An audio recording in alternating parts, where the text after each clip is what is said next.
Hi friends, well, I'm sure you heard all the tragic news about Tiger Woods this weekend, so let's hope he recovers and he's going to be able to play golf again, enjoy life. So, but a couple interesting stories. I know I was going to tell you this week about this guy, Arnold Palmer, but because of the chain of events, we're going to bend over here or move over here and talk about Ben Hogan.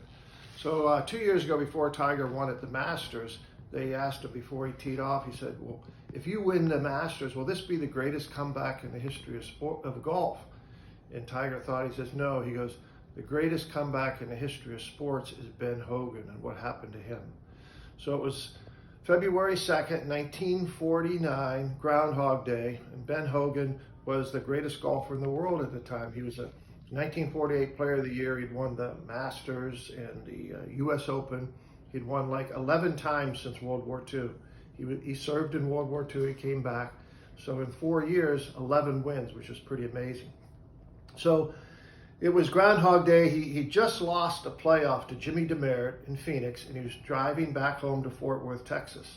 And they were on a 2-lane highway. It was very foggy, very icy, and they came up to this 2-lane bridge, and he was going across pretty slow. The accident report said later they figured he was about 25 miles an hour. Coming the other way is a Greyhound bus passing a truck. And the Greyhound bus supposedly was going about 50 miles an hour. So there was no way where to go on a 2-lane bridge. So right before impact, Ben steered the car to the right, hit the railing, leaned over to protect his wife riding beside him. They just had their brand new Cadillac black sedan that he just bought. And right at impact, Greyhound bus destroys the car. Ben saved his wife, probably Valerie, from going out through the front window. So the engine of the car actually came back in and crushed the driver's side. So if Ben hadn't leaned over to try to save his life, he would have been killed. But he ended up with a broken ankle, a broken leg, a broken rib, a broken pelvis, and a broken collarbone. So he laid there for over an hour till they got him to the hospital. And the doctors thought, boy, they weren't even not worried he was going to walk, whether he was going to live or not. But guess what? After 59 days in the hospital, Ben Hogan came home and started his rehabilitation. So he didn't play golf all that summer, so it was in September, and he was to captain the Ryder Cup team in England. So Ben went over to England, and he did a major faux pas for the British because he brought a ton of beef from Texas just to feed his own team.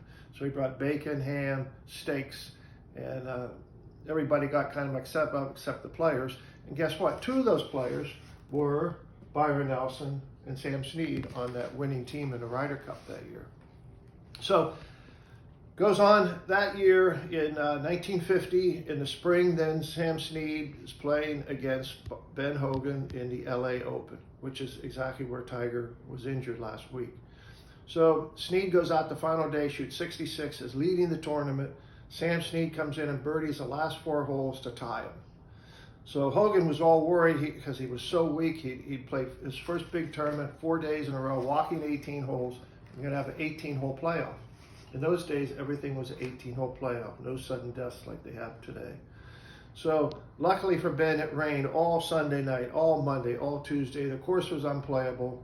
So they delayed the playoff till the next week.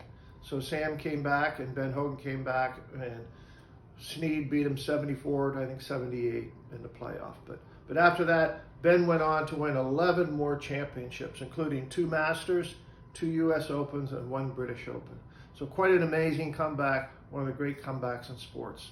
So let's just hope Tiger can come back, something like that. That'd be great. Talk to you soon.